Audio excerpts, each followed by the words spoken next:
안녕하십니까. 바람과 해를 담은 정치 더불어민주당 국회의원 양이원영 인사드립니다. 오늘은 태양광, 풍력 등 재생에너지 발전 사업자들에게 아무런 보상 근거 없이 일방적으로 출력 제어가 되는 상황에 대해서 그 보상의 근거를 마련하기 위한 법안 발의 기자회견입니다. 참석하신 분들 소개를 좀 드리겠습니다. 대한태양광 발전사업자 협의회 정덕진 이사님 오셨습니다. 한국태양광산업협회의 정우식 부회장님 오셨습니다. 한국풍력산업협회의 최덕환 팀장님 오셨습니다. 그리고 제주도를 비롯해서 전국에 풍력 사업을 하고 계시는 발전 사업자 여러분들 같이 오셨습니다. 네, 감사합니다. 기자회견문을 낭독하기 전에 풍력 산업협회 최덕환 팀장님과 대한태양광 발전사업자협회 그리고 한국태양광 산업협회 정덕진 이사님, 정우식 부회장님으로부터 말씀을 듣겠는데요. 지금 전 세계는 에너지 위기 그리고 에너지 공급과 가격 위기로 몸살을 앓고 있습니다. 우리나라는 가격을 제어를 좀 하면서 그 위기가 실제로 크게 피부에 와닿고 있지 않지만 한국가스공사와 한국전력공사의 미수금 적자 총합 30조, 40조를 웃돌 것 같아서 이런 위기로 지금 치닫고 있는 게 현실입니다. 그런 가운데 연료비가 들지 않는 태양광 풍력 발전의 역할이 그 어느 때보다 주목을 받고 있습니다. 유럽연합도 그렇고 미국도 막대한 재정을 투입하면서까지 관련 산업을 키우고 재생에너지 전기를 생산하고 있는 상황입니다. 화석연료를 대체할 수 있는 실질적인 방안이기 때문이죠. 우리나라도 올해 산업부가 추산하는 재생에너지 발전량 44테라와트시를 생산하게 된다면 가스 수입 거의 4조 7,520억 원에 해당하는 비용을 절감할 것으로 예상이 됩니다. 그만큼 화석연료 수입 의존도가 높은 우리나라는 재생에너지 확대에 박차를 기해야 되고 특히나 세계적으로 그 RE100의 요구가 심해지고 있는 상황에서 기업들도 재생에너지 비중을 높일 것을 끊임없이 요구를 하고 있습니다. 그런데 개통 불안정성이라든가 여러 가지 이유로 재생에너지 발전소가 그 근거를 좀 찾아보기 어렵게 좀 일방적으로 투명하지 않게 지금 출력 제어가 되고 있는 게 또 현실입니다. 그래서 이 관련한 근거법을 오늘 만들기 위해서 발의하면서 기자회견을 하게 된 거고요. 그러면 먼저 풍력산업협회의 최덕환 팀장님으로부터 말씀을 듣도록 하겠습니다. 예, 괜찮으시면 마스크를 살짝 좀 내리도록 하겠습니다.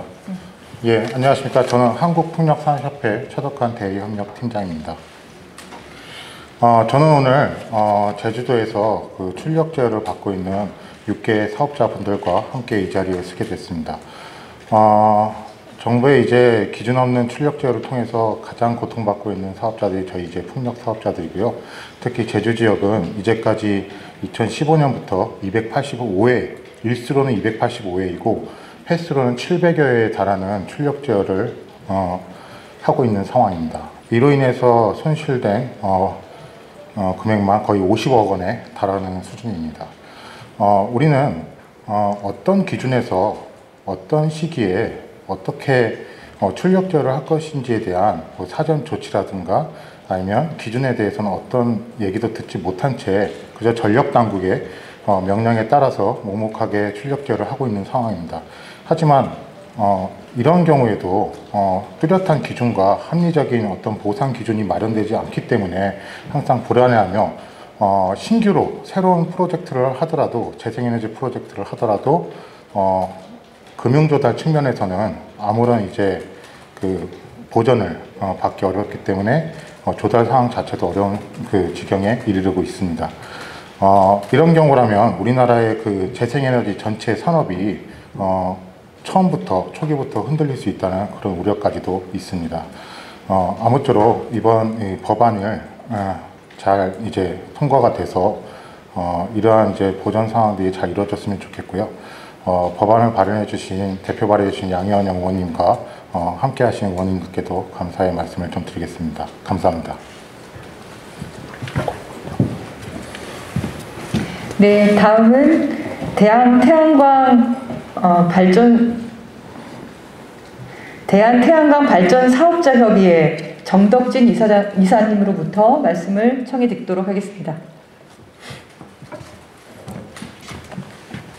저도 마스크 잠깐 벗고 말씀드리겠습니다. 저는 대한태양광 발전 사업자 협회 총괄이사 정덕진이라고 합니다.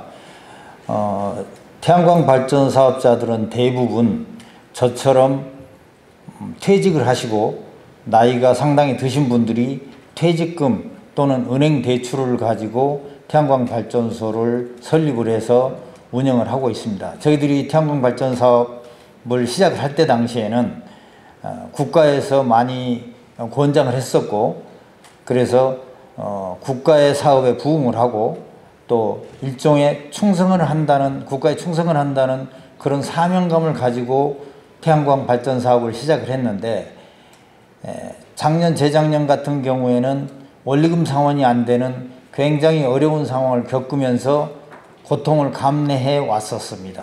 그런데 지금 이 시점에 와서 태양광 발전 사업을 하는 사람들이 굉장히 잘못된 일을 하는 것이 마냥 호도되고 있는 것이 저희들 사업자로서는 굉장히 억울한 상황입니다. 첫째는 SMP 상한제라고 해가지고 저희들이 받을 수 있는 전기요금을 삭감하자고 하고 있습니다. 이거는 자유시장 경제를 주장을 하시는 현 윤석열 정부의 가치하고는 완전히 반대로 가는 정책인 듯 싶습니다.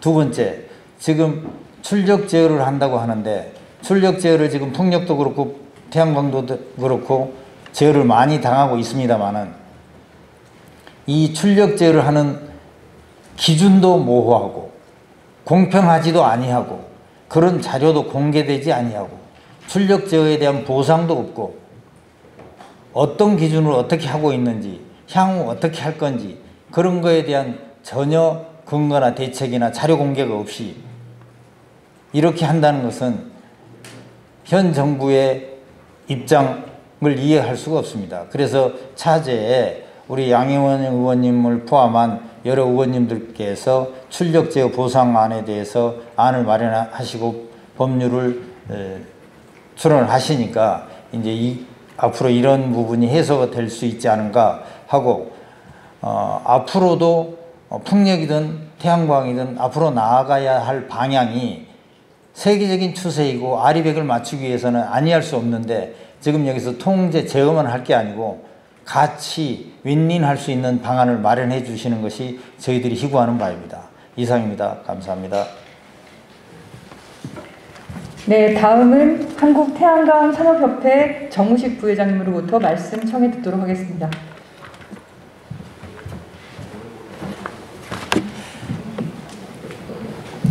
네, 한국태양광산업협회 상근부회장입니다. 지금 출력 제어 문제가 제주를 넘어서 전국의 이슈로 부각을 하고 있는데요. 출력 제어에 이르기까지의 원인을 혹자는 재생에너지가 과도하게 많이 보급됐기 때문에 어쩔 수 없다, 이렇게 말씀하시는 분들이 있습니다. 그렇지 않습니다. 출력 제어의 원인은 이유라든가 이런 걸 봤을 때 보통 재생에너지가 20% 이상 됐을 때 많이 부각되는 이슈입니다. 우리나라는 알다시피 OECD 최하위권의 재생에너지 보급률입니다. 작년 기준 이래저래 다 합쳐도 7.5% 보급률인데, 이런 재생에너지 보급률인데도 불구하고 출력 제어 문제를 이 전국적인 이슈로 보고 여러 가지 안을 세우려고 하고 있습니다. 잘못됐다고 생각합니다.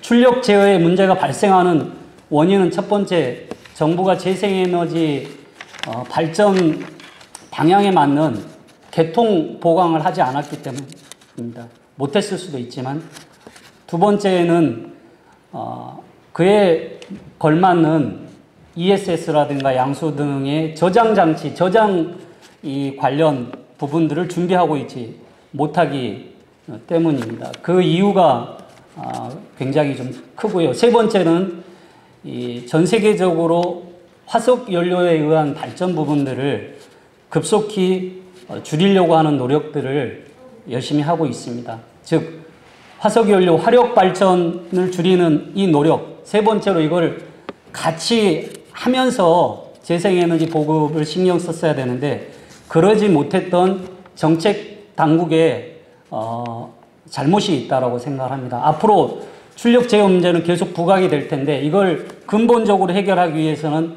이 세 가지 문제에 대해서 정부가 정확히 대책을 세우고 계획을 세우고 풀어나가야 된다고 생각을 하고요.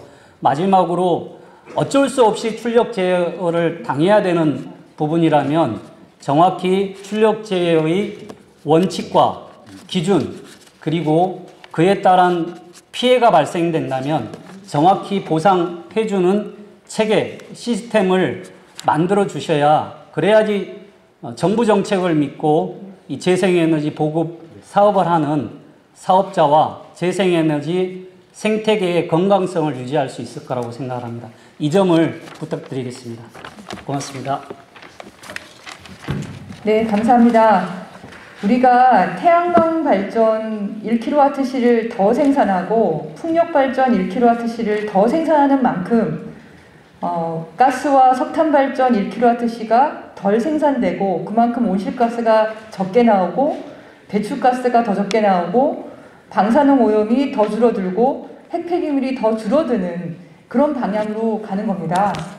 섬나라라서 섬처럼 고립되어 있어서 그래서 재생에너지 비중이 더 높아질 수 없다고 한다면 영국이나 아일랜드나 하와이나 일본이 우리보다 훨씬 더 많은 재생에너지 비중을 달성하고 있는 것을 이해하기 어렵습니다. 충분히 재생에너지 비중을 높일 수 있습니다. 보선 근거를 마련해서 재생에너지 비중이 더 높아질 수 있는 그런 바탕이 되고 그런 방향이 될 수 있도록 역할을 좀 했으면 좋겠습니다. 기자회견문을 낭독하겠습니다. 재생에너지 출력 제어 보상 근거를 마련하겠습니다. 오늘 재생에너지 출력 제어 보상 근거 마련을 골자로 하는 전기사업법 개정안을 발의했습니다. 세계적인 에너지 전환의 흐름 속에서 재생에너지 확대가 요구되고 있지만 윤석열 정부의 행보는 낙제점입니다. 우리나라 재생에너지 발전량 비중은 2021년 기준 7.5%로 OECD 평균값 31.3%에 미치지 못하고 있습니다. 그럼에도 관련 대책도 정책도 찾아보기 어렵습니다. 재생에너지가 필요한 기업은 발등에 불이 떨어졌는데 윤석열 대통령은 어디서 무엇을 하고 있습니까? 현행 전기사업법에 따르면 석탄과 원자력 발전소, LNG 발전소는 출력 제어로 인해 발전소가 정상 가동이 되지 않는 경우에 설비 투자와 인력 운영에 대한 손실을 보상받고 있습니다. 그러나 재생에너지 발전 사업자의 출력 제어에 대해서는 규정이 없다는 이유로 보상하고 있지 않습니다. 이는 발전원 간 형평성에도 맞지 않을 뿐만 아니라 재생에너지 발전 사업자들에게 경제적 부담을 안겨주고 있어 재생에너지 확대에도 큰 걸림돌이 되고 있습니다. 이에 출력 제어 시 재생에너지 발전 사업자에게 손실 보상을 할 수 있는 방안을 시급히 마련해 재생에너지 확대를 도모하는 데 힘을 모으기 위해서 법을 발의했습니다. 출력 제어는 해마다 증가하고 있습니다. 제주도는 지난 2015년 풍력 발전을 대상으로 3일간의 출력 제어를 시행했고 2019년 46일, 2020년 77일 등 횟수가 급격하게 증가했습니다. 2015년부터 2022년 6월까지 총 285일 동안 700회에 달하는 출력 제어를 실시했고 최근에는 태양광 발전소까지 출력 제어 범위가 확대되고 있습니다. 육지로 전력의 역송이 불가능해지면서 이 같은 출력 제어 상황은 더욱 악화되고 있습니다. 예측할 수 없는 출력 제어는 금융 조달도 쉽지 않은 재생에너지 시장을 경직시킬 뿐만 아니라 아리백 탄소 국경 조정제도와 같이 재생에너지 중심의 경제 구조로 전환되고 있는 세계 흐름에도 역행하여 국가 산업 경쟁력을 약화시킬 수 있는 중차대한 사안이라고 해도 과언이 아닙니다. 그래서 오늘 출력 제어로 발생한 재생에너지 발전 사업자의 손실을 보상할 수 있는 법적 근거를 마련하고자 전기사업법 개정안을 저의 대표 발의로 국회에 제출할 예정입니다. 이번 전기사업법 개정안 발의가 재생에너지 발전 사업자의 손실을 최소화하고 나아가 대한민국의 재생에너지 확대에 기여할 수 있게 되기를 기대합니다. 저탄소 친환경의 국제적인 흐름 속에 경쟁력이 있는 대한민국이 될 수 있도록 국회에서도 본 법안이 본회의를 반드시 통과하는 순간까지 최선의 노력을 다하겠습니다. 2022년 10월 19일 대한태양광발전사업자협의회, 한국태양광산업협회, 한국풍력산업협회, 그리고 저 양희원영 대표 발의이고 공동 발의 의원님을 소개해드리겠습니다. 강민정 의원님, 김승원 의원님, 김원희 의원님, 신정훈 의원님, 위성곤 의원님, 유정주 의원님, 이수진 의원님, 이용선 의원님, 이원택 의원님, 정태호 의원님 총 11인입니다. 네, 이상입니다. 감사합니다.